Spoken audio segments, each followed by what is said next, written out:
Socrates সেই মহান দার্শনিক, যিনি বিখ্যাত ছিলেন তার গভীর চিন্তন, ধৈর্য ও সহনশীলতার জন্য। এমন একজন স্ত্রীর সঙ্গে বসবাস করতেন যিনি প্রতিনিয়ত তার সহনশীলতার পরীক্ষা নিতেন। তার স্ত্রী বিখ্যাত ছিল অদম্য রাগ ও তীক্ষ্ণ ভাষার জন্য। প্রতিদিন সূর্যোদয়ের সঙ্গে সঙ্গেই তার স্ত্রী তাকে ঘর থেকে বার করে দিত। সক্রেটিস ফিরতেন সূর্য অস্ত যাওয়ার ঠিক আগে। এত কঠিন স্বভাবের স্ত্রীকেও তিনি সম্মান করতেন এবং তার প্রতি কৃতজ্ঞও ছিলেন।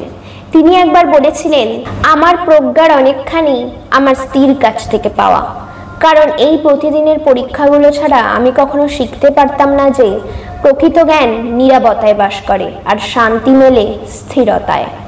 একদিন তিনি যখন ছাত্রদের সাথে আলোচনা করছেন, এমন সময় তার স্ত্রী চিৎকার করতে করতে এসে তার মাথায় জল ঢেলে দেন। সক্রেটিস মুখ মুছতে মুছতে বললেন, আহা, এত বজ্রপাতের পরে তো বৃষ্টি স্বাভাবিক। তার দাম্পত্য জীবনের সমাপ্তি আসে আরেকটু উত্তাল মুহূর্তে, যখন তিনি যথারীতি শান্ত ও নিশ্চুপ ছিলেন আর তার স্ত্রী রাগে অস্থির হয়ে উঠেছিলেন। অতিরিক্ত উত্তেজনার কারণে সেদিন রাতেই তার স্ত্রীর হৃদরোগে মারা যান। তখনও সক্রেটিস স্থির ছিলেন। ইতিহাসে তার স্ত্রীর নাম বিলুপ্ত হয়ে গেছে, কিন্তু সক্রেটিসের এই সহনশীলতা কিংবদন্তিতে পরিণত হয়েছে। এটা সাধারণ কোনো দাম্পত্য দ্বন্দ্বের গল্প নয়, এটা একটি শিক্ষা। শক্তি সবসময় শব্দে নয়, নীরবতাতেও প্রকাশ পায়। আর জীবনের সবচেয়ে বড় শিক্ষা আসে আমাদের জীবনের কঠিন মুহূর্তগুলোতে।